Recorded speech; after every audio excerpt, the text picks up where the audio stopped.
Okay, right. I thought I'd make you a little video. It's easier to explain everything there.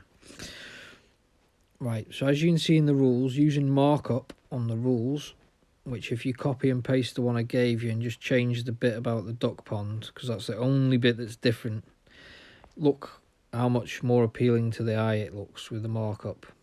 Everyone gives it the what colour is that? Brown sort of background, and then that makes everything else stand out on top, especially using the black boxes and whatnot. So it draws attention, makes it look nice. People take notice of it a lot better. Rules, announcements, you've got something similar. What's yours? Scrim info, basically the same thing. So announcements, banter, that's just the chat. Registration, you've pretty much done the same as what we've done. I have not confirmed them yet. Then roster, obviously the same again with markup, makes it look a lot neater. Just copy and paste that, you know. Obviously delete the bounty bit. I'll tell you what we'll do, we'll switch that off so we're not fucking bombarded with notifications as I'm doing this. Room ID and password. Now each week I delete the whole lot of this. Fuck off.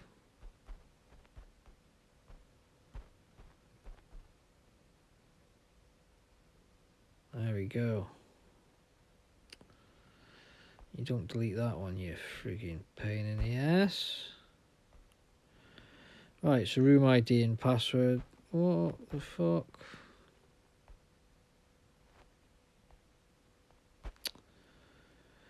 It's being silly again. That will delete itself.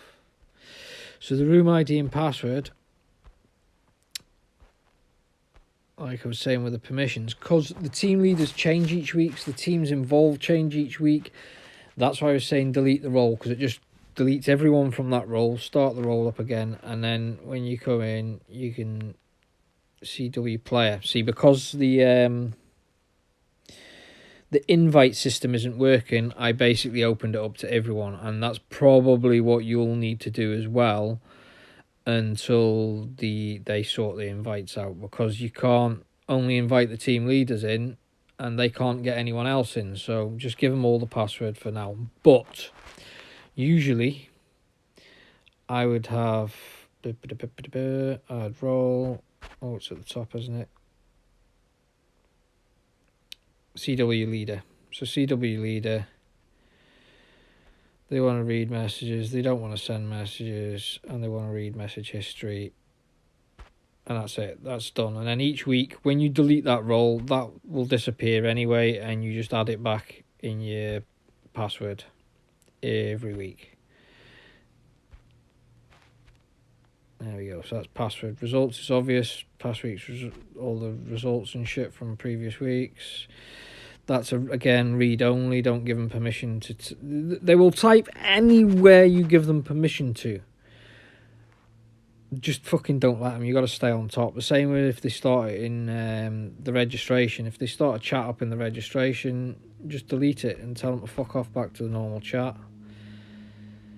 The scrim footage is obvious. Team sheet, that team sheet archive, that's what I was on about. That's, I just save each previous week's scrims, so you can look back and get any information you need from the teams that were playing.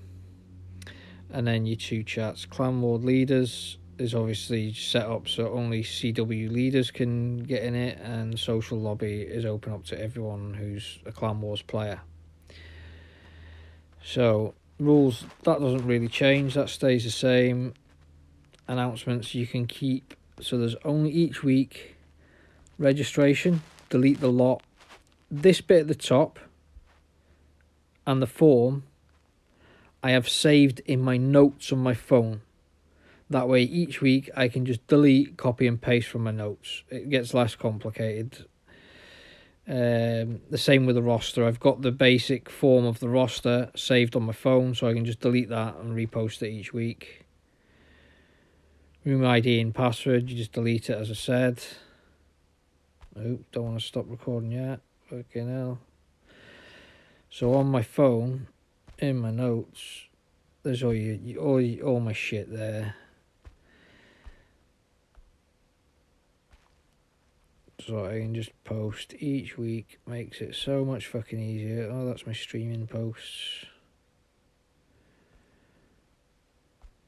Yeah, just keep it all on your phone so you can copy and paste. It's the easiest fucking way. I hope that helps. It was a bit long-winded, but yeah. It's easier to see it in action than explain it in text. So that's that.